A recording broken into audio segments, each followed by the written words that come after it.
Bonjour à toutes et à tous, bienvenue à la Maison du Sport français. Merci au Comité national olympique et sportif français de nous recevoir et paralympique aussi. Nous sommes persuadés que le sport a un pouvoir extraordinaire de passerelle sociale. Le sport a un pouvoir de lien social, de se reconstruire, de retrouver de l'épanouissement personnel, de la confiance en soi.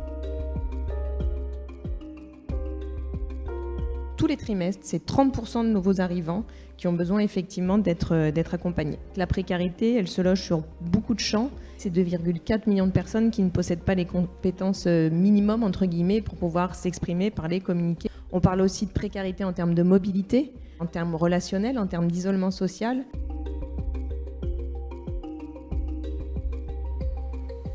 Je vous propose maintenant de voir quels sont les impacts au niveau des projets qui ont été mis en œuvre. On l'a vu au travers des associations qui ont déjà présenté leur travail. Il y a beaucoup de projets en cours. Mon expertise, c'est le karaté. Elles sont fières de faire quelque chose qui leur semblait inaccessible.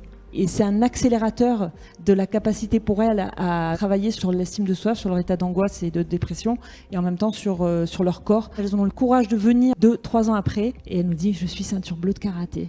C'est des travaux qui visaient à montrer que depuis sa création, le sport est associé à des vertus socialisatrices, des vertus en termes de lien social, des vertus en termes de pacification sociale par exemple. Le prix Nobel de la paix 2006, Mohamed Younous. Sur vos applaudissements. Le vrai succès, c'est l'engagement. Et pour pouvoir les engager, je ne peux pas être seule. En fait, j'ai eu besoin qu'entre elles créent du lien.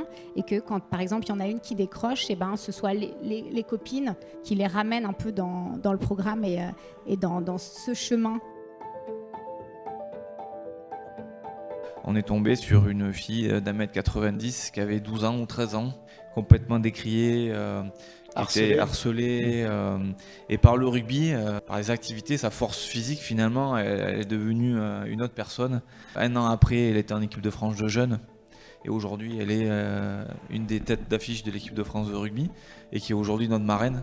À ce jour, effectivement, on a 900 projets à travers une cinquantaine de pays. On accompagne plus d'1 demi-million de bénéficiaires directs. Là, je vous parle de bénéficiaires directs. On sait que pour ces bénéficiaires, leur vie a changé parce que grâce à ces 900 projets, ils ont eu l'occasion et l'opportunité de faire du sport régulièrement. Et on sensibilise les personnes au sport santé, quelle que soit leur appartenance.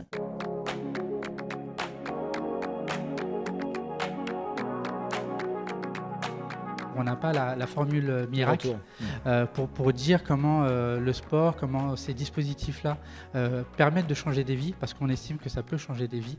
C'est ce challenge-là sur lequel on doit encore travailler. Ce focus sur des postes à dimension sociale et sportive, c'est quelque chose d'assez nouveau, avec une ambition qui est quand même assez forte, puisque on est bien dans un objectif de financer 1000 emplois d'éducateurs socio-sportifs dans les clubs, situés dans les territoires prioritaires.